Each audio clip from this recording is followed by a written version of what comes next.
It was rough, because what I want you to understand is that my trauma started way before the human trafficking.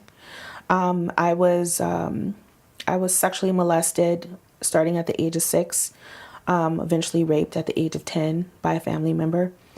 And I lost myself then. I had no idea of who I was then. So the going into the life and the human trafficking was just added on top of that. So where did you grow up? I was born in near West Point, New York. My father was in the military, and I moved to California when I was about 3 or 4. I was raised in South Central Los Angeles, in an area called the Jungles. It's it's kind of like near Crenshaw, in between Crenshaw and La Brea, off of King Boulevard. Okay. It's just a community of apartment buildings, and I lived there until I was about 12, 13 years old. What was that like? It was chaotic. There was always gunshots. There were always arguments, lots of drugs. People that are on drugs were like zombies walking the streets. Lots of violence. Everything that you can think of that is wrong with society was basically happening in that neighborhood. What was that like as a kid? I mean, I guess you think of most kids, playing out in the streets or sports or whatever. What was it like for you as a child? It was normal. If you don't know anything until you leave the environment and you see something different. My grandmother lived in Carson, and it was a very different surroundings, different environment. So, but still, this is where I grew up. I grew up in these type of environments, those type of neighborhoods. So it was normal for me until I was about in the 3rd grade, and I was going to school out in Pacific Palisades. And I started to understand that the area that I was living in wasn't normal. There was a huge difference in the neighborhoods and the houses and the way that the kids were raised in that neighborhood. So it was a huge culture shock for me. Mm-hmm. How old were you when you started going to school there? I want to say it was the 2nd grade. So you started going to school from, you said around 7, Pacific Palisades, and then you talked about how was it age 12 that you decided to run away? Is that right? My home life was a little all over the place. My father had left. He was wrapped up in that crack epidemic, and my mother, she was a single parent, trying to figure out everything. My father was the breadwinner for the family, and, she had to find a job. My mom was a housewife for most of my life at that time, and she had to find a job, and she had to try to figure out how to do the best thing for both of her children. And there was a lot of stuff, a lot of depression, a lot of mental illness that she didn't really understand, because that wasn't something that was talked about in our family. Even in that generation, there's a huge difference between then and now, where now we talk about self-care, we talk about trauma. My mom suffered a lot, and that reflected on me. She was always upset. There was some physical abuse. There was some verbal abuse, emotional abuse. I felt neglected. So I started to run away every time things got a little too bad or too hectic. You would run away often? Yeah. For how long each time? It start out for 1 day, and then it would be 3 days, and then it would be a week. Where would you go? Just in the streets. I would sleep in the laundromat and in apartment buildings, abandoned apartment buildings, in cars, in garages. wherever. What would that be like when you'd come back home? She'll be mad, so it wouldn't be any difference. It was just, I just have a moment to breathe and not really deal with the situation that was going on at that moment. And didn't make anything any better, just made things worse. But I just had a little bit of freedom. And you talk about one of these times that you did run away, Yeah. something happening that maybe changed the course of the rest of your life, Yeah. if that's correct in saying. There's a laundry list of things that happened, but I got in trouble at school. I knew that my mother was going to be furious when I got home, and I didn't want to deal with it. So I decided to leave home. I picked up my brother from school, dropped him off at the house, wrote a letter, made sure he had something to eat, and I left. And I started walking around. I just didn't know where I was going. I stayed in the area, never left the area. And probably about 12 o'clock, midnight, a guy pulled up and it started to rain. So he was just like, you okay? And I'm like, I'm fine. Tried to, shrug him off and continue to walk. And, he pulled over again. He was like, well, you want to ride? I don't know where I'm going. So I didn't take the ride. So he said it was starting to rain. Won't you just at least come sit in the car until the rain stops? I was cold, I was wet, I was tired, my feet hurt. So I accepted his invitation. And he started just talking to me, asking me about my name and who I am and what do I like. And so I began to get a little more comfortable. And he noticed that I was still nervous. So he offered me some weed. Living in that environment, I'm used to drugs. I know that, crack is whack. I knew that alcohol makes you violent, and then I thought about weed. Like, okay, a lot of people that I know that smoked weed usually giggle or very chill, laid back. So I was like, okay, this is like an aspirin, or, something that's not that serious, even though I come from the dare say no to drugs, Yeah, me too. So it was like the lesser of the evils. So I accepted the invitation to smoke the weed, and I blacked out. It was laced with something. I didn't find that out until later when I had got drug test. Wow. And Do you know what it was? What it was laced with? it was a lot of stuff. So it was PCP, and they said it was cocaine as well. So it was like a cocktail of things. And I blacked out, woke up, there was something that was dripping on my face, and I was kind of groggy. And as I'm coming to, I'm feeling pain. I'm feeling my face is numb. So then when I came to and noticed and looked around, there was a guy on top of me, and he was raping me. And I tried to scream. I tried to tell him to stop. And every time I did, I would just get punched in the face until I was, basically unconscious, And this would happen quite frequently. It seemed like it was for a year, but it was probably about a week or two. That you were with him? Mm-hmm. Yeah, I was in an abandoned apartment building. I was chained up, so I couldn't leave. It's crazy because a lot of the clients that I talk to, they don't, they try to, well, a lot of people try to make people understand that it's not like that, even though my story started out that way. But the guy disappeared, and I was unchained. There's like a meme on Facebook that I see. There's a horse that's tied up to like a plastic chair. And, with his strength, he can leave. He can just walk and drag the chair. But because of the control, he decides not to. And that's kind of like how my situation was.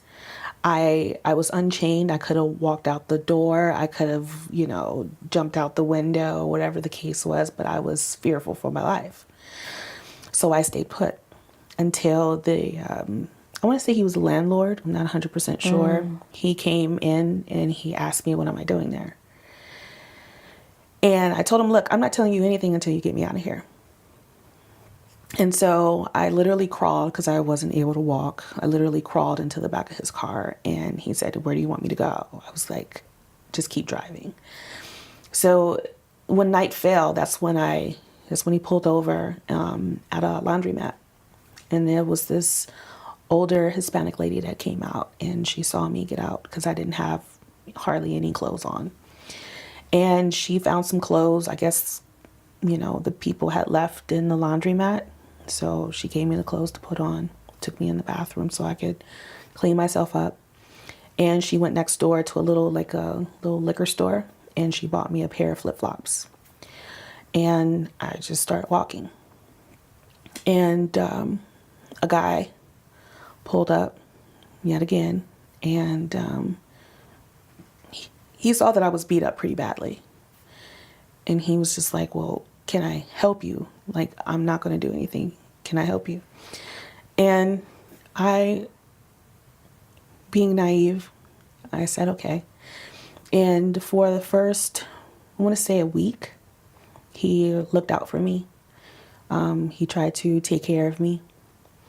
And I didn't really tell him what had happened. I just told him I got beat up and I was raped. And his mother told us that I had to leave the house. So, we left and we stayed in a hotel. And I told him exactly what happened to me.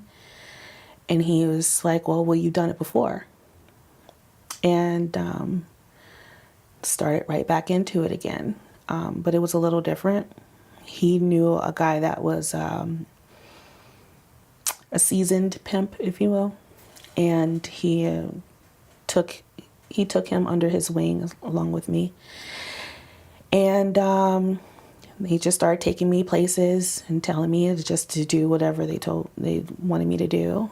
And I did that until I was about 14. I was maturing too fast. How old were you during this time? If you say you turned 14. Mm-hmm. I was 12 the first time I was trafficked. When I was picked up on the street and held, I was 12 years old. Yeah. So from there, I was just being taken to certain places to work in prostitution. And I guess the people that were buying me didn't want to see me anymore because I was maturing. Like, they wanted an underage girl. They wanted someone who was as close to a baby as possible. Once I turned 14 years old, like I said, I aged out of that ring and I started working the streets and working on the track, which is the areas that are usually known for prostitution. Figueroa in South Central Los Angeles is a hot spot. To this day? To this day. I've heard from a client's mother that it's been a hot spot for 30 something years now. I met 3 generations of women that have worked Wow. the same area, within the same family, a grandmother, a mother, and a daughter. But yeah, I worked, and at that time I started to learn the game. Left that guy. I was with many different pimps from the time I was 14 until I was 18 years old. Worked most of LA and started to travel out of state as well. And it wasn't until I was about 17, 18, still kind of foggy. I was brutally beaten by my pimp. I was almost killed by him. Woke up in the hospital.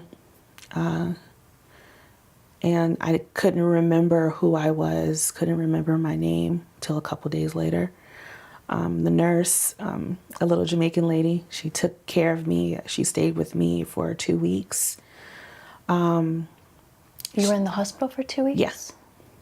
I was a Jane Doe, and once I remembered who I was, I told her. She told me, don't tell anyone who I am, because the pimp was able to find me if I was a Jane Doe, for one, or for two, if I had my name there, or DCFS, when it came and got me or whatever. What was that? DCFS, Department of Family Children Services, Children and Family Services. And so she gave me a fake name, and she changed my Wow. room number. Wow. And she just looked out for me until I was well enough. She gave me a bag of hygiene items, and I left the hospital with bruises and stitches. And I started to victimize myself by still engaging in prostitution. But now I had a false sense of like empowerment because I wasn't under a pimp's control anymore. I was considered as a renegade, which is a woman who doesn't work for anyone. And I basically worked all around the U.S. I was traveling because I didn't know where I was going to go. I knew I couldn't stay in California anymore. So I ended up in Chicago, of all places, to feel safe. It was Chicago. The people were very blunt, very open. And that was a huge difference from the circle of people that I was surrounded by in California. And I continued to work for a little while. I started to,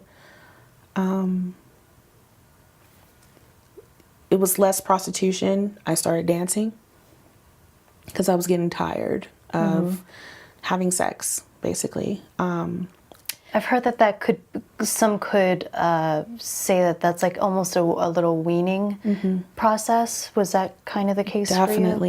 Definitely. I didn't know what I was doing. It was just happening. And started dancing in a club. And one girl, she was like, well, you're very business savvy. Why don't you start working for yourself and doing private parties? So I was a little hesitant at first, but it was a little bit more independence. I was able to set up shows for clients. I had a full-on floor show. And so I enjoyed it. So it was less sex, more of just dancing. And then other girls wanted to work with me, and because they saw that it was very cut and dry. There was no goofing off, there was no sex, there were no games. I go in, take care of business, leave, go to the next show. And other girls wanted to figure out what my formula was. And so after that, once I made a certain amount of money, I was trying to slow down. Met my ex. I was living in his father's house. I was living on the upstairs of his father's house, and I met his daughter. She was adorable, and he had something that I wanted, which was family. So it wasn't the danger, being raped, being robbed, being beat up. All that stuff didn't make me stop. Every person has a why. My why was family. We got into the relationship. He had 2 other kids. And that's what helped me get out of the life, was love and hopes of having a family. Wow. So you were still in the life when you met him? Yeah. And he knew that? Mm-hmm. And he told me that there's no way that I could be around his daughter if I'm doing those things. So that helped me out a lot. So did you know that you were a victim of human trafficking when you were in it? No, I was a prostitute. I was sure of that. There was a lot of shame for years because, you hear the word prostitute, you think criminal. You don't think someone who was a victim of circumstances or of grooming in any kind of way. There's often an unfair assumption from people that prostitutes are there by choice and Yes. they can leave whenever they want. And you're saying that that's not always the No. case. Especially from where I'm raised. There wasn't too many role models and examples of what you can accomplish in the neighborhoods. The only time that we saw doctors or lawyers were either when we went and they didn't look like us, especially in the 90s and the 80s. There weren't that many black doctors or attorneys. And then, you see them on TV, but you wouldn't see them in the neighborhoods mentoring in schools or anything like that. A lot of people that were fortunate enough to get out of those neighborhoods didn't come back. And then what media portrayed as successful or those type of job roles, they didn't look like us. And we knew that we either have to be really good in school, or we have to have a love for knowledge and education.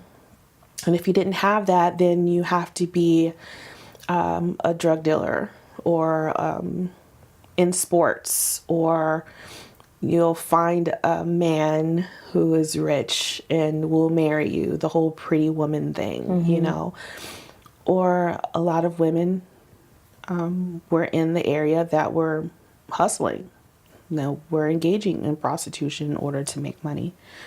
So it was yes, it seemed like could be a choice, but it was, they were victims of circumstances, especially when you're living in an impoverished neighborhood, you're willing to do whatever you can to get out of that. A lot of girls are coerced into prostitution through a boyfriend, which is, I think it's very damaging. I've never really had that type of relationship with a pimp or an exploiter. I knew what it was from the very beginning. I knew that I was underage. I couldn't get an apartment. I couldn't get a hotel room. I needed to have someone there in order for me to live, have somewhere to sleep. And then at those times, the pimps used to walk the streets, used to walk the tracks where the girls used to work. And if you're not attached to someone, then that can be problematic as well. Meaning? They could snatch you up. If you weren't actually walking with another. No, if you weren't represented by a pimp or representing a pimp, that will leave you very vulnerable to being kidnapped, or for them to come and harass you. If you're getting in and out of a car, or if you're getting in and out of a hotel, they know you have money. They can come and take that money from you because you're not under a pimp's control. Where if you are with a pimp, other girls talk, who are you with? Oh, I'm with so-and-so. Okay, then they will tell their pimp, okay, she's with him. And that will kind of take the attention off of you because you're being represented by someone. Mm-hmm. Did your family or any friends know where you were at this time? I didn't really have too many friends. I've always been a loner by nature. That was just how I was. My family didn't know. They knew that I was in the streets, but they didn't know what was going on. No one in my family really known about the prostitution until I was 17, 18 when I was leaving. I had called a family member and told them that I was in some trouble and that I needed some help. And, that family member was able to put two and two together. But no one really knew the extent of it until recently. Wow. So you went that whole time and they didn't know? No. How do you think that is? Well, when I was younger and I was working the tracks, when I wanted to get away from my pimp, I would go into the store, either before work, after work, whatever the case may be, and steal in plain sight.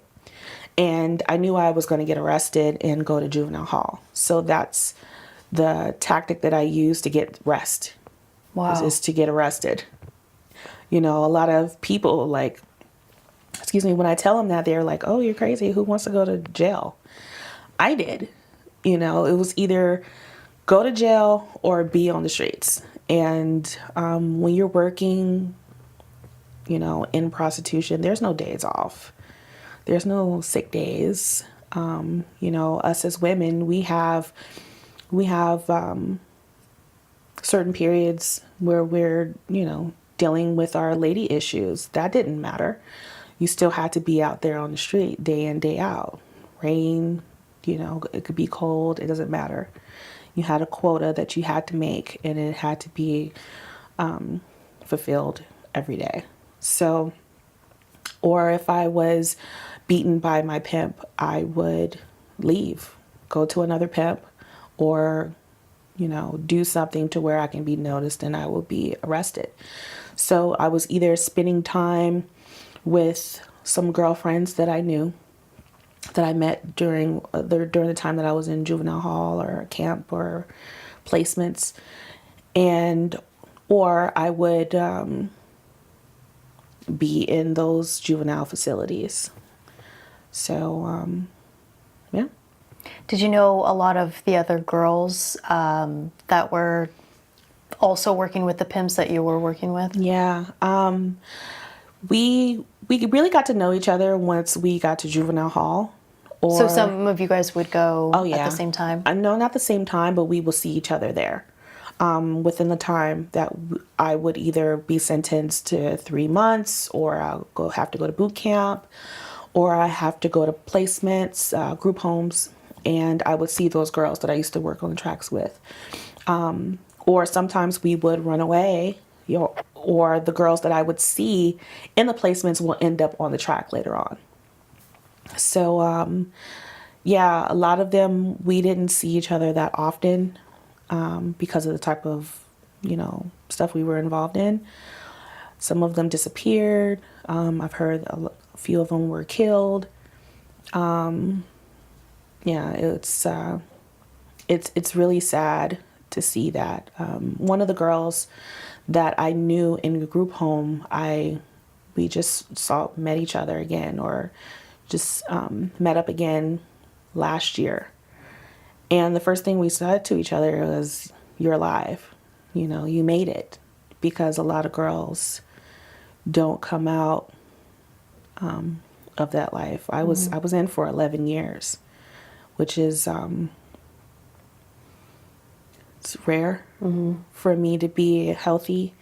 You know, I have no diseases that, you know, I didn't catch any diseases that I couldn't get rid of, I should say. I don't have any major injuries to where I'm handicapped or disabled in any way, which is, it's a blessing for me to be still a loving person, kind, you know, empathetic to other people, compassionate, despite everything that I've been through in life. So a lot of girls that I was in with, they're either gone. One of my friends, she's been missing for over 25 years. Wow.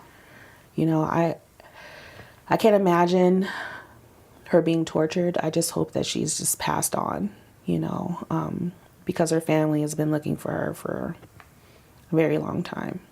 You know, I can't even remember her last name. But it's situations like that which is very common, especially back in those days. There weren't any cell phones. There wasn't as much information with technology as there is now. What did you say when we were first coming in? You said pagers and beepers or something? Oh, yeah. This is like the time of the internet, where then it was just pagers and payphones. So there's a huge difference in where technology is, you know, and where it was. Mm-hmm. Were you living at home at this time, or were you living with pimps, or where? For the most part, when I was in the life, I wasn't at home. I would only be home for a short period of time. I don't think I stayed with my mom for a year, in and out, because I was usually in group homes or situations were still bad at home, probably not as bad as it was earlier on. It was just, I was so used to having freedom at that time. So just staying at home and having to deal with following rules, I felt like I was an adult. I was doing grown woman stuff. For me to live in the same house with my mom, it didn't make any sense for me. So how was the transition coming out of this? I know you talked about your relationship and he helped, it sounded like. Yeah, he did. Even though we're not together now, he saved my life, and he gave me stability, which is something that I'm very grateful for. He's not in my life, but we do talk every now and then, especially when I'm just trying to check up on the kids and see how things are going with them, or we still have some financial ties to each other. But we're both in new relationships. We both have our own lives, but I let him know, like, I appreciate everything that you did for me, because if I wouldn't have met him at the time, I probably would have still been in a life in some kind of way. And something probably would have driven me back into prostitution. There's no telling. But yeah, he gave me stability. He gave me family. Wow. Well, on that note, I know that a lot of girls, I think Elena was saying they tend to go back to the life. She was saying on average, I don't want to get the number wrong, but it was something really high, give or take. I think it was around 10, Yeah, maybe 12, maybe a little 12, a little higher. But why do you think that is? I know that there's probably a lot of different reasons. but there is. It depends on if the family was selling them into the life of prostitution or human trafficking. It depends on if they have a stable environment, if the parents are on drugs, or they are, neglecting the child in some kind of way. That will leave the child vulnerable to being in the life. I've heard stories of mothers selling their children to drug dealers in order to feed their habit. And that it starts out that way. Then the drug dealers end up turning into pimps, and they start to sell that child to other people. It could be, with the parents again, the mother can coerce the daughter. Look, I don't have any money to pay for our place. We're going to be separated if I can't pay the rent. Or I have no money to feed your younger siblings. I need you to spend time with John, in order for us to eat, or it could just be the child could be in foster care. They could be being physically abused, sexually abused in that foster home, and they're so used to being sexualized, they end up, falling into the hands of a pimp, or they are coerced by a peer that used to be in the life or that is currently in the life would say, look, I have a way for us to make money and we don't have to depend on anyone. And now it's starting to turn into something else because of the internet. A lot of talent agencies or management companies will use those women into commercial sex industry. It could be porn, video, or photography. It could be having sex at video shoots. It has turned into a beast. Well, I think that's what it was that we were talking about, was the difference that technology has made for good, because the organizations that you work for, hopefully shows like this can get the word out there, but it's also bad because it's given more avenues for people to exploit. Yes, definitely. Like I said, it was just an interaction with face to face, person to person, back when I started, which was in the 90s, where now it's the internet. A guy could, or a girl could send something in someone's direct messaging, hey, I think you're beautiful.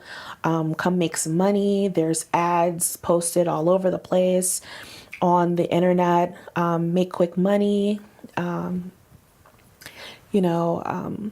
It's they don't have to work the streets anymore.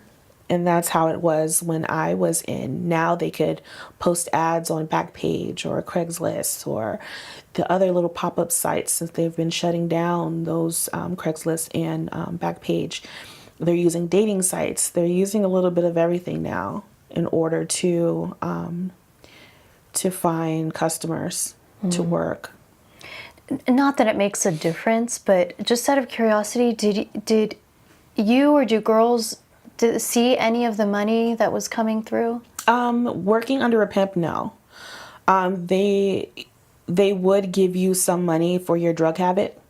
They would give you money, to get your hair done or to buy an outfit to work in. But far as actually seeing anything, no. When women work as renegades, not under a pimp's control, they're using it to help their household in a lot of cases, where some girls use the money for their drug habit, or some girls use it for materialistic things. They want to be envied by other women. They want to buy expensive shoes. They want to dress the part. So that money, when you make easy money, the easy money goes very fast. Is it seen as being a little bit higher status when you're a renegade versus under a pimp?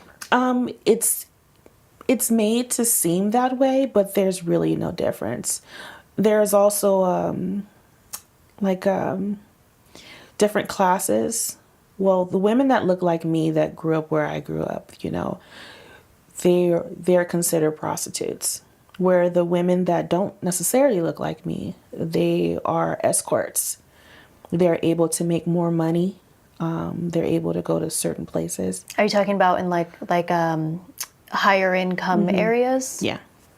You won't find that many black women in those circles. There is a lot of classism, colorism, that it plays a part in human trafficking, or even the sex industry. And a lot of the women that look like me, even to this day, it's hard to hear, but in certain cities or in certain states, the rougher around the edges you are, the less help you're going to get, which is sad. I was going to ask, does anyone ever go to the police? Or do girls ever think about it? Oh, no. How come? Well, it takes a very serious situation in order for a girl to go to the police, because, our parents and our siblings and our uncles and aunts always told us not to talk to the police. And that stems from, the 80s and the 70s, when there was a lot of corruption that was going on in the police departments. So they've always been taught that the police aren't there to help you, and plus, if you look at yourself as a prostitute, you're a criminal. How can you be a criminal and going to tell another criminal? The fear of them going to jail, or the fear of the police not doing anything, and you made this report on this person, there's a fear of retaliation. So there's from the pimps, or the pimp's family. I mean, a lot of people, I try to make them understand DV, like domestic violence, and human trafficking are similar. When a person is a victim of domestic violence, they're running from one person, right? Where a victim of human trafficking is running from a network of people. Oh, wow. Because if your pimp is in jail or can't get a hold of you, somebody else or another person's pimp that might know him and know that you're with him or was with him might come after you. Oh, wow. So it's there's a lot of resources that women need in order to get out of the life. You know, there aren't that many housing programs for human trafficking victims. A lot of the victims are going to domestic violence shelters, which they're not equipped at dealing with that population. So a lot of the women aren't very successful in those programs. Where there are a few that do succeed in those programs, they're tired. You know, they want out, they want help. So they're willing to follow the rules and the regulations. But, you know, some of the housing programs are a little too religious, you know, where some pimps might use scripture in order to manipulate them or to brainwash them into staying with them. So a lot of these places can be grounds for pimps to exploit? Well, no, not necessarily. It's just you're leaving one controlled situation and going into another controlled situation. And it's like, you know, I have a curfew. I have to, you know, abide by these rules. And it's like, instead of me going ahead and doing this, I could at least have a little bit of freedom and just go back to my pimp or go choose up with another pimp. So it's just, I don't have the answer or what will be the perfect program, but there really needs to be more programs for these women, because these women, you know, could be in a DV shelter, and these women that are victims of domestic violence don't really understand this woman who is a human trafficking survivor at that time. She's looked at still as a prostitute. She's still nasty. She's still, you know, she shouldn't be respected because of the stuff that she allowed herself to do. It's all perception. Where in the HT house, human trafficking house, there would be other women that come from the same place, that understand why they got into it. So that's not really much of a conversation. It's more of, you know, how do we get out of it? You know, and there's not that many of them. I think there's only like 33 in the nation. I think California has the most. I think it's only like 12 of them here. Not 100% sure, but there needs to be more, you know, especially in Los Angeles. I mean, this is I think it's either the first or the second highest prostitution rate in the state, in the country. So there needs to be a lot more programming. Well, what was the recovery transition like for you? So when you were in that relationship and you said that motivated you to get out of the life, how was that emotionally, or what was that transition like? It was rough, because what I want you to understand is that my trauma started way before the human trafficking. I was sexually molested starting at the age of 6, eventually raped at the age of 10 by a family member. And I lost myself then. I had no idea of who I was then. So the going into the life in the human trafficking was just added on top of that. So there was insecurity for most of my life. There was, you know, wanting to please other people all the time, putting myself second most of my life. In that relationship, I still did that. I still put myself second because now I have 3 kids and my boyfriend to take care of and to worry about. But it wasn't until that relationship ended. Well, I can't even say that. There was a point where we were starting our own business. You and your ex? Me and my ex, yeah. And, you know, I tell women all the time, if you've ever been in the life, you are an entrepreneur. You are a businesswoman, because if you can sell yourself in those type of extremes, there's absolutely nothing that you can't do. You know, I let them know, I mean, as far as their women that have never had a resume, look, you have skills. you're a multitasker. You can work well under pressure. You can negotiate. You have those talents.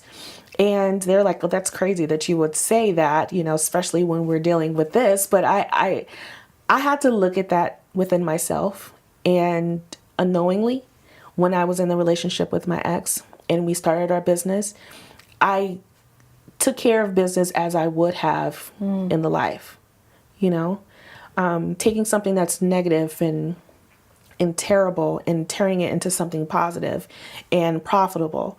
We ran a detail business for 6 years and we did very well with that business. And that gave me another spark. That gave me another way of looking at myself, empowering myself in a positive way, not being a renegade, but being a business owner with my partner. And then when that ended and I ended the relationship and I came back to California and I was couch surfing, at the time I was lost again. Where is my identity without this man? That is true, because you went straight into a relationship that lasted a long time. It was the 13 years. And it was just, I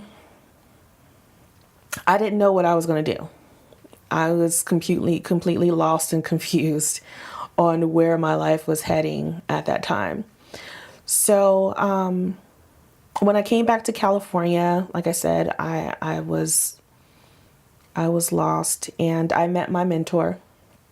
And How did you meet? my cousin worked for her at he worked for an organization called Helpline Youth Counseling, and she worked at a park, Kings Park in Long Beach. There we go. And she knew about my cousin's trauma in the family, and she wanted to know my story because I would pop in every once in a while, go to some of the community meetings. And so I sat down with her, told her my life story from beginning to end. I think it took like 2-3 hours. And she was like, "You're a victim of human trafficking. You were a victim." I'm like, "No, I was a prostitute." She was like, "No." I was like, "How is that possible when I was raised here in America and, I didn't go out overseas or anything like that? How am I a victim of human trafficking?" And she started to explain, and then she told me to go to a couple trainings, and I did, and it was eye-opening for me. Now I'm not a criminal. I'm a victim. For some people that means saying like, wow, like who wants to be a victim? But it was eye-opening for me. It gave me reason for my actions. And then someone told me like, "No, you're not a victim. You're a survivor of human trafficking." And I was just like, whoa, really? Now, that took it a step further. And so she told me that there was a group home that was in need of a survivor of human trafficking in order to facilitate groups. And so, I considered it, went on the interview. Come to find out, it was a group home that I was a client of 20 years prior. Wow. And I worked there with the girls there for about 2 years. And that helped me. That helped me out a lot. It helped me recover. It helped me understand because I'm learning with these girls. Yeah. What was that like to have that realization? It was full circle for me. It really was full circle for me because these girls are identifying themselves. Even though it's the conversation is a lot more open now, so a lot more accessible because of the internet and because the staff at the group home have to be trauma informed. They have to do a preventative work for human trafficking. So these girls are like, wow, yes, my boyfriend told me that he loved me, and then he told me he didn't have any money and he needed me to go sleep with some guys in order to get paid. Wow, I was a victim. I'm not in it right now, so that means that I'm a survivor. And it's just like, I'm like, yeah, like, wow, right? This is crazy. And so from there, while I was going through all that, I was homeless. Oh, wow. Yeah. I was living on Santa Monica Beach. Well, what was that like? I mean, It was, I mean, then it was terrible and rough. But now that I think about it, it was great because I had a choice when I came back and when I became homeless. I had a choice to either go back to the track, post an ad on the internet. right? Because that probably would have, you knew that life. Yeah, it would have been very easy for me to stumble back into. Or I could have found a guy who thought I was cute and let him have his way with me so I can have a place to stay. That wasn't an option. Or I could just, thug it out, as they say. Just handle my business the best way that I knew how to in order for me to keep my sanity and to keep my integrity. And that's what I did. I lived on the beach. So I basically lived at Santa Monica Pier for like Wow. 9 months. Wow. I had $100, buy a bus pass, another $100, my storage unit. I had my EBT card for my food stamps that I was able to buy my hot meals with and food. Had a gym membership so I could take my showers. Pack my bag every night. How were you making money during this time? I was mentoring at the group home. Oh, and you were getting, and that was They would job pay that me way. a stipend for a couple of hours to work, just to mentor. At first, it was just to go to the groups, and then they asked me to stay a little longer just to do one-on-ones with the girls, it was great. So I probably made about $800 a month, if that. So I would pay my phone bill and for those other items, pack up my bag at the storage unit, go to Starbucks, plug in. I had 2 phones. One was working, one wasn't, and I had an iPad. Plug in everything, go surf the web, look for job applications, fill them out. And I would, as soon as Starbucks will close, go to the beach. I also paid for my Netflix. There's free Wi-Fi at Santa Monica Pier, FYI. Oh, there is? Yes. Good to know. And I would sit there and I would either continue to surf the web, looking for jobs, or I would just watch Netflix until the sun came up. As soon as the sun came up, people would start to come to the beach, and I would go into the middle of the beach, have my hoodie, put it over my head, and Because you didn't want to sleep at nighttime? No, it was too dangerous, especially for a female. And plus, I've been on the street since I was 12 years old. I knew what to and what not to do. So as soon as the sun come up, go to the middle of the beach, sleep for a couple of hours, go to the gym, take a shower, get on trains and buses 3 hours to Fullerton every day. Is that where, this is where That's where the group home was. And do a couple of hours, 2 or 3 hours there, get back on the trains and the buses, get back, and do it all over again. When it rained, of course, I would get a hotel room, save up enough money to get a little car, just to get me to point A to point B. And then that's when my mentor told me that there was a program, career preparation program called 2 Wings. And she told me that I would be a perfect candidate for it. So at first I'm like, I know how to get a job. I know how to fill out an application. I know how to go on an interview. Like, this is whatever. She was like, well, they'll pay you. I'm like, Oh, they do? I didn't know that. Yeah, they give you a that's great. Wow. stipend every month just to attend. It was a great incentive for me. Yeah. And so I'm going in, I'm just like, okay, show me how to fill out an application. But it was so much more than that. It was career preparation, but it also taught you life skills. There's one class with Todd Scott. He's my favorite facilitator. It's a 3-day class, and he talks about trauma and PTSD. Taught me how my brain works, and it was fascinating. talked about intellectual intelligence. You know, he talked about so many different things, and it was just like, wow. And then there were so many other different classes. There was a self-defense class with a guy named Jay. He does our security, and he does, what's it called, Maga? Krav Maga. Krav Maga. Thank you. Yeah. I think that's right. Yes. So they would know. Okay, they're nodding yes. So okay. So he taught us. He did one class, and it was great because we already felt comfortable with him because he would. My car broke down, so I was back on the bus, and he would walk me to the bus stop. Elena was telling us about the security guard, and she Yeah. loved that there were men in there that were setting Yeah. good examples for, girls that had been abused and exploited by Yes. men. I thought that was so great. And he's like this tall, 6 feet, 6'2", white blonde guy, and I have him standing in the middle of Crenshaw and South Central Los Angeles, standing at the bus stop with me. And, he's just like, I'm good. I'm like, no, I need to protect you because we're like in the hood right now. But he's a great guy, just because like you just said, men have always been the predators, and to have, and there's a few more men there, but he made the biggest impact on me. Because he always asked, how was your day? He always, are you driving?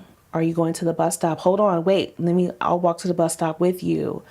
Or drive you over to the bus stop and wait until the bus came and wait till you got on the bus. And so it was. Do you mind if I ask if that was weird for you? Because No. you'd been through so much, and you sound like you have kind of been really like independent this whole time. So to have someone come to protect you, I guess, was that weird or not really? It was just Not really. It's something that I've always wanted. I did have a few male friends that were really good to me, in and out of the life, and I knew that there are good people in the world. I was never bitter because of my experiences. I always had hope that there were good people. And so when situations like that came about, I took it. But, back to Two Wings, it was, I met two young ladies that were a part of my cohort. They're great. We're sisters. And then when I graduated from that program, I felt accomplished. This was the first program that I've completed. I dropped out of school in the 6th grade. Never had a graduation since kindergarten. wow. So that was something to celebrate. And then my mentor was like, okay, so now you need to get your GED. So I completed my GED, and that was, I didn't think I would be able to, not knowing that the education that I got in 6th grade in Pacific Palisades was way beyond anything that I would have gotten in South Central Los Angeles. So they prepared me, my teachers prepared me for that moment. There's one teacher, Mr. Merritt, he was my 4th grade teacher. Miss Croft, she was my 1st grade teacher. Mr. Vaughn, he was my 3rd grade teacher. Oh my gosh, you remember? Yes, because they made huge impacts in my life, and when I completed my GED, those were the teachers that came to mind because they did? Yeah. Wow. I love to learn, I enjoyed school very much, and that moment right there just reminded me of those teachers and the time that they put into me. And then shortly after that, we had our Two Wings graduation. And I felt like that was the graduation that I've always wanted, for other people to celebrate me, which is weird, but it's something that I've always wanted. But 2 Wings has opened a lot of doors for me. I got the job at Journey Out as a crisis response case manager, which is amazing. I got a TED Talk from I saw that. talking to the producer of a photo shoot that we were doing for the Totes Project. Oh yes, Michelle and Faye. Yes, love them. I worked with them on another thing I used to do. Yeah, they're great. They're amazing. We're like always connected in some kind of way. Yeah, they're amazing. But yeah, we did a photo shoot for them after our graduation. And the producer was just like, because I'm just smiling, that's me, beaming all the time. And she's like, well, what's your story? She said, do you mind if I record you? I'm like, no, it's fine. Then the cameraman and her were crying after I told my story. And then I was in another program called Dwell Collaborative. And that's a OT program, occupational therapy program. And we go to that program right after 2 Wings. And we were talking about boundaries or compassion or something. And they played this TED Talk. And Your TED Talk? No. Oh. this lady's TED Talk. And I'm glad I don't remember, but it was annoying. Oh. Because her nose was whistling the whole time and it was boring and I was just like what? And they were like Tika, you don't want to watch it? I was being so stubborn that day. I was like, no, her nose is whistling and it's irritating me and I just want to be done with it.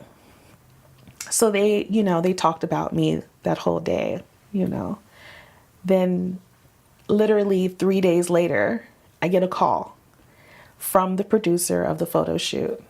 And she says, would you like to come and speak at my TED Talk event? Only in my life will something like that happen. I talk about someone's TED Talk and then I get one myself. Great. But that was... That's what you get. Yeah, that's what I get, right? So now someone's going to talk about me. Luckily, my nose wasn't whistling. But yeah, that was like one of the highlights of my life right there. That moment, standing on that stage, made everything that I went through okay. And it gave me purpose through my pain. If every woman can't come out and tell their story so people can understand, from service providers to law enforcement to just community members, if they're not in the fight and to where they can hear someone's story, I was a vessel in order for them to hear it. And that gave me so much at that moment. And it made me want to go forward and, be transparent and be vulnerable and let people hear my story or let them ask questions, let them understand. So, yeah. What was that like for you? Because I imagine doing something like that would be scary for anyone. And correct me if I'm wrong, at that point in time, had you done had you been open with your story? So what was that like for you? No, I literally was I think I spoke at three engagements that were like very small, very intimate, and then mentoring with the girls. That was it. I was nervous. I had a coach that wanted me to write out my speech. And then as you can see, I'm a talker. I'm not necessarily a writer. That's good for a TED Talk, though, I feel like. Yeah, but they weren't happy about that because they wanted to see a first draft and they wanted to coach me through it. And I was just like, I can't work that way. And going to the actual event, I was late. Oh, I was literally... What are they going to do, start without you? Right. I was going to go on in 5 minutes. I pulled up in the front of the theater, ran out talked to the lady and was like, okay, how much time do I have? She said, you have 5 minutes. I said, okay, I got to go to the ladies' room. Ran to the ladies' room, ran back out, got mic'd, and went on stage.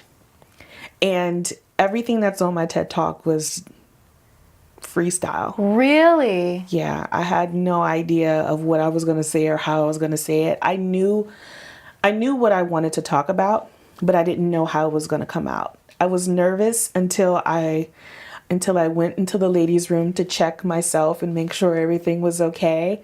And then I got mic'd, and then as soon as I walked on the stage, I was like, wow, this is real. And then it came out. I was supposed to be on there for 7 minutes. I was on there for 14. But yeah, it was, it came out better than expected. I had no idea that, because I've seen it, I had no idea that was impromptu. Yes. Yes. I'm like with another Monique Calderon. She's a 2 Wings graduate as well. And she was asked to do a TED Talk. And we're in the think tank at Loyola, University, and she's going over her lines and she's practicing, and people are sending in their speeches to go on the prompter. I wondered if they had prompters. Yeah, they do.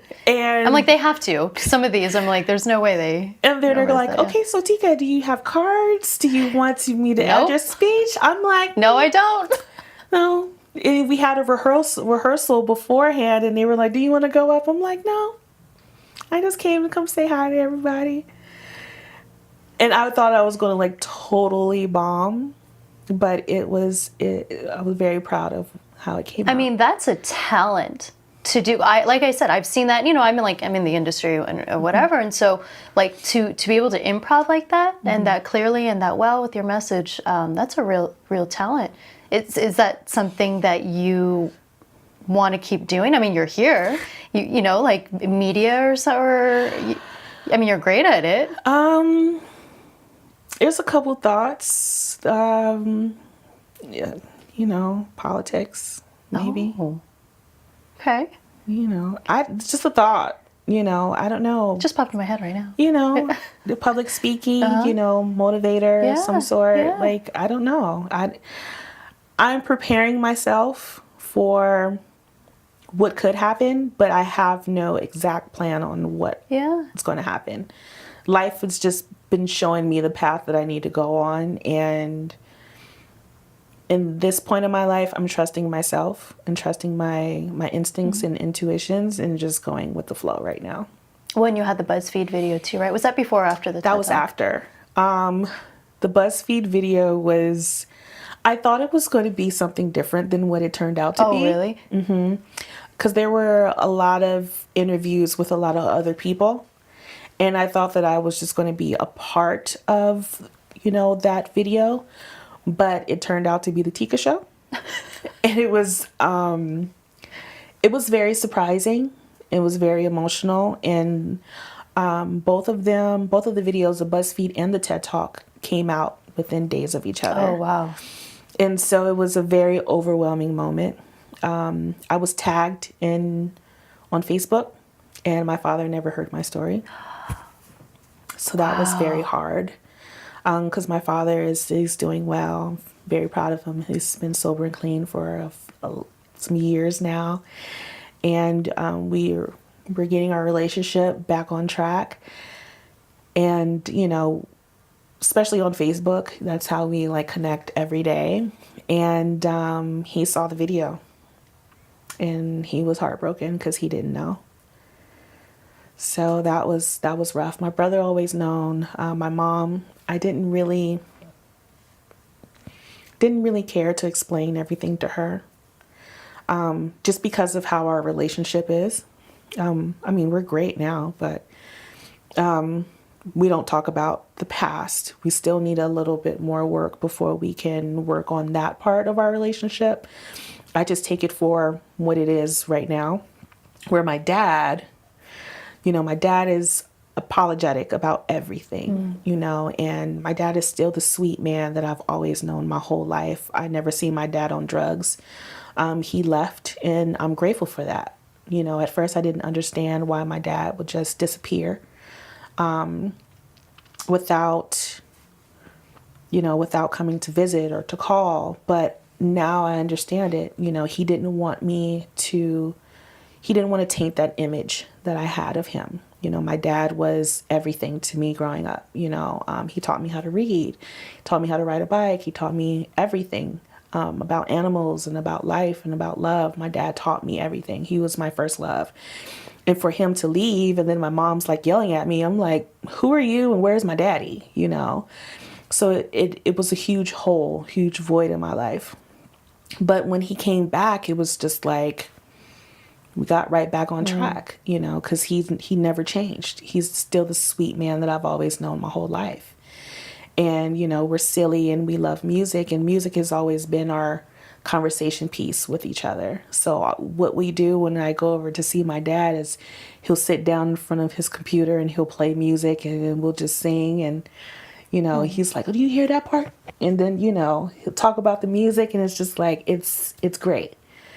But when he heard that video, when he saw that video, he just was like, I didn't know. And he was crushed. But I just tell him, you know, I'm a lot like my father. My father went from being a drug addict to becoming a drug and alcohol counselor. So he took something that he went through in his life to help other people.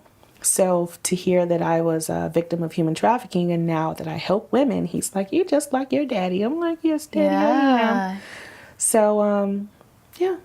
Wow. Well, can we talk a bit about what you're doing in your organizations now? Yes. I stay busy. It seems that way. Traffic alone, exactly. From what I heard. Yes, traffic alone, not trafficking, but traffic. Oh God, yeah. No, but after graduating from Two Wings, Elena asked me to be a part of the board. So now I'm a board member. I'm the voice of the survivor. And it's great. We're constantly growing, staying busy. We're now doing preventative work, which is amazing. I love the fact that the board, and especially Elena, really listens to my opinions, and my opinions matter. That's so smart for them to have a survivor on the board. Yeah. It's like, once you hear that, you're like, oh yeah, well, how could you not? Yeah, right? Yeah. But great team, and a lot of stuff coming very soon. Then I'm also on the core team of the Long Beach Human Trafficking Task Force, and as a survivor's voice as well. Basically, it's just a group of different organizations and community members and service providers. And we just come together once a month and we talk about the issues. We talk about what services are available for survivors and for service providers to help the victims. And I also work for Journey Out. Journey Out is a organization. We used to be the Mary Magdalene Project. But we changed our name about 4 years ago because we used to have a house. Now we're just doing case management. We have a prostitution diversion program that is recognized by the LA attorney's office. And basically what I do as a crisis response case manager, I work in the evenings. When there is a sting operation, I'm usually in the police station, and when they are bringing in the arrested women or even men or transgender, we talk to them about our program. And we let them know about our prostitution diversion program. They complete anywhere from 8 to 18 classes, do a HIV education and HIV testing, and they take it to court. And as long as they stay out of trouble for a year, their case gets dismissed. And then, If they're going through your program at the same time. then once that's completed and they have, exited the life successfully, we'll hook them up with CAST, and they have a great legal team. Cast? It's the Coalition to Abolish Slavery and Trafficking. They're a huge national organization. They have an amazing legal team that helps out with our clients.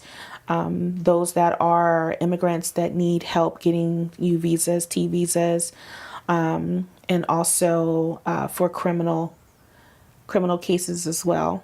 Expungements, vacatures, that kind of thing. And then we also do crisis response. The police might have a victim and they need to take care of those social service needs, so they can take care of the investigation on the case. They call me directly now, and they'll say, look, I have someone, she's, these are her specs, she needs housing. We'll either house them in a hotel, we'll find a shelter to put them in, or we'll send them back home if they're not from this area. We also do case management, survivor support, and whatever gaps that they need filled, we'll try to fill it ourselves, or we'll refer them out to other organizations to help them get back on track. So yeah, our ED, she's a retired Vice Sergeant, Dr. Stephanie Powell. You mentioned her before we started. Yeah, and it's great to work with her because to know that someone went from arresting the girls that were on the track to now helping them, it's amazing. And I keep saying girls, but trafficking has no discriminations as far as race or sex. Men, women, transgender women especially, they're all caught up in it as well. And we serviced all populations. Were you, was that you that had mentioned that now law enforcement agencies are no longer using the term child prostitutes? Yes, there's no such thing as child prostitutes. Anyone under the age of 18 is not, they cannot consent to sex. So if you can't consent to sex and, having sex for money, you're not a prostitute.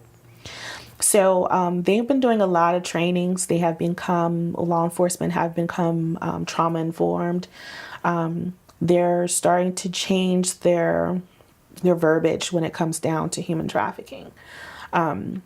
They're starting to understand that all pimps aren't what they usually see. You type in the word pimp, you're going to see a black man. It doesn't always look that way.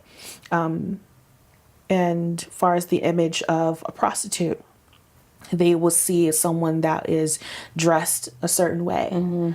Human trafficking, they would think that it was someone overseas.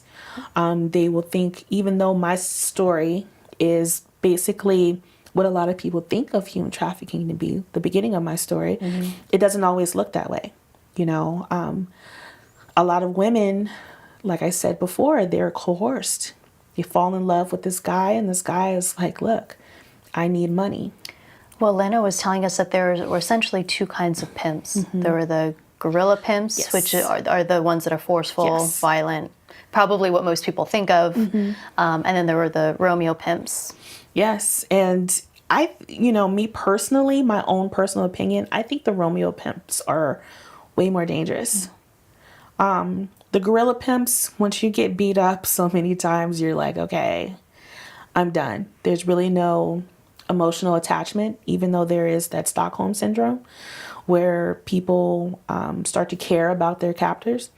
Where Romeo pimps, these girls are in love. It's like an emotional abuse as well, in addition to physical. Yes, and it's hard for them to get away because the guy can just say something sweet to them and they're like, you know what, I love him, I'm going back. Despite being raped, being held at gunpoint, being kidnapped, being, by the guys on the street, by the Johns, being beaten by, their boyfriend / Romeo pimp. It's a really heartbreaking connection to see, because the girls want more in their lives. They had their children taken away. They've they lost their family, their mother, while they were out working the streets, and they didn't know because they weren't in contact with their family members. It's the girls have these tattoos all over their faces and all over their bodies, just to show how much they're committed to this guy. Wow. It's rough. So what are your hopes for your work and for other people working on this issue as well?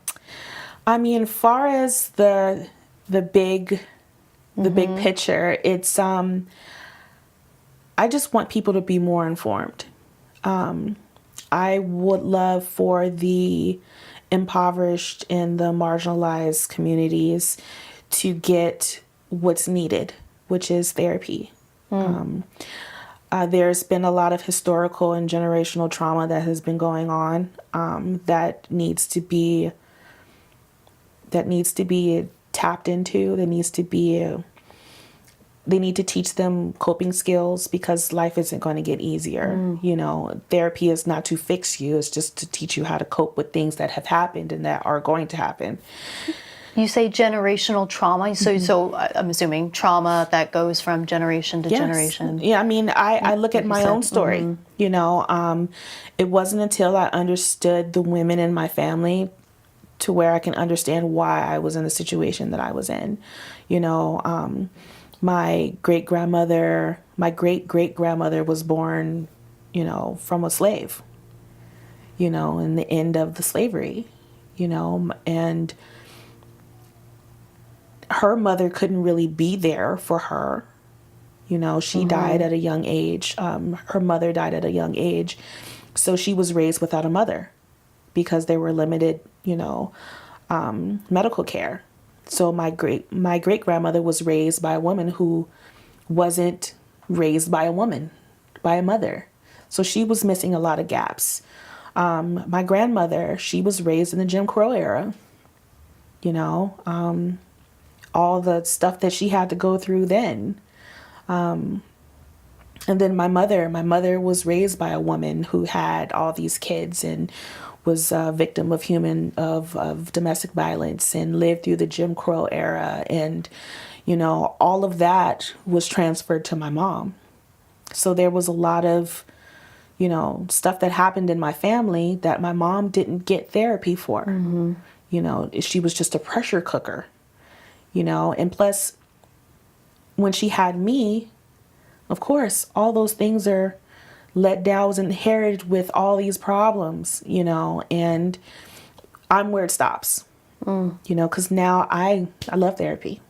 I love going to therapy. I love talking about my feelings, and this is very therapeutic for me to get it all out. At first, when I first told my story, I cried the whole time. I mean, I couldn't get 2 words out without just breaking down. But now it doesn't have that much power on me anymore. It doesn't have that much hold on me anymore the more that I tell my story. So, once the same neighborhoods that I grew up in, the same Hispanic and, Black families that are in these neighborhoods can get the therapy that they need, that will heal the family.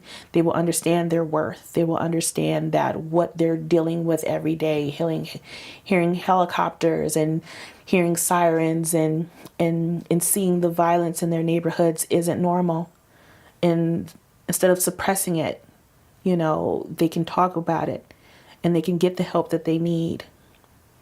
Then that will leave children less vulnerable to being in this type of situation, because they will have integrity, they will have self-respect, they will have knowledge and awareness of what can happen. human trafficking needs to be taught, or sex education needs to change. You know, learning about Susie and her period and growing hair in certain places is not going to cut it in this day and age. You know, the media needs to change their idea of entertainment. You know, there's a huge story for me. There's a huge vision for what needs to change in order for this to stop. You know, sexualizing and objectifying women needs to stop. What do you think specifically with the media?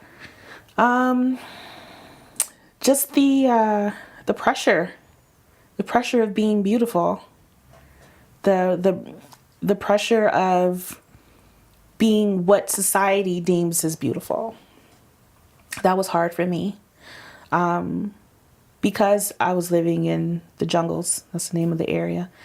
Because I was living in the jungles and going to school in Pacific Palisades, there was a huge identity crisis for me. Why am I black and poor, and why are they white and rich? You know, why, when I look on TV, what's beautiful is blonde hair, blue eyes, and slim, where I'm, you know, I'm shapely. My nose is, my hair is kinky. My skin is brown. I didn't feel beautiful, you know. That needs to change, because it's even worse now with Instagram and the girls that are Instagram models. Social media. Yeah, you know. I think Elena and I talked about that too. We're just like, it's a whole other thing now. Yeah, I mean, just finding beauty is not what's necessarily on the outside. You have to find what's beautiful on the inside, because some of these women are very beautiful on the outside, but their personalities are terrible. You know, or even understanding that what some women may, or girls may see as flaws, are actually what is beautiful for them. You know, it just needs to be less pressure. Well, Tika, is there anything else that you want to get out there regarding this, that you think should be out there, that isn't spoken about enough? Well, it's just, people just need to be more understanding. You know, people need to be more compassionate and empathetic.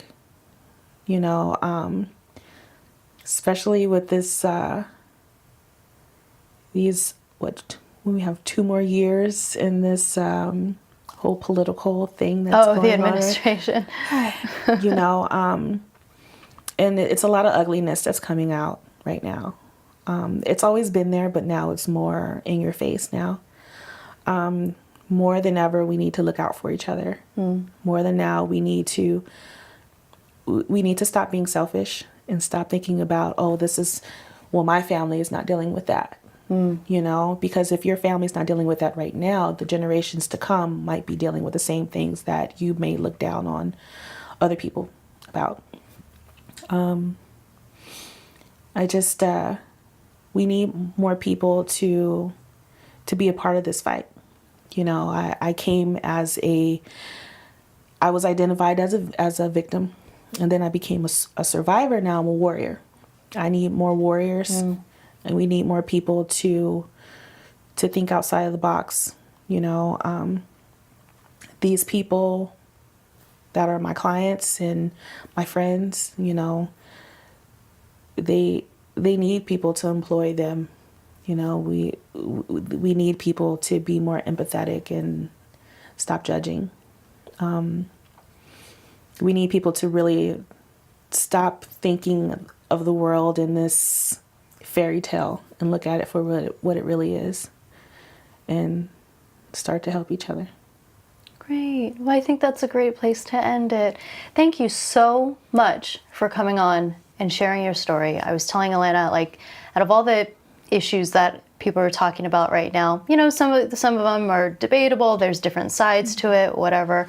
I feel like this is one of those, like, there is nothing to debate. There's no other side. It's just an issue that needs to be talked about and go away as much as possible. Definitely. So this is just so illuminating and helpful. I thank you so much. It's such an honor to have you here. Thank you. Of course.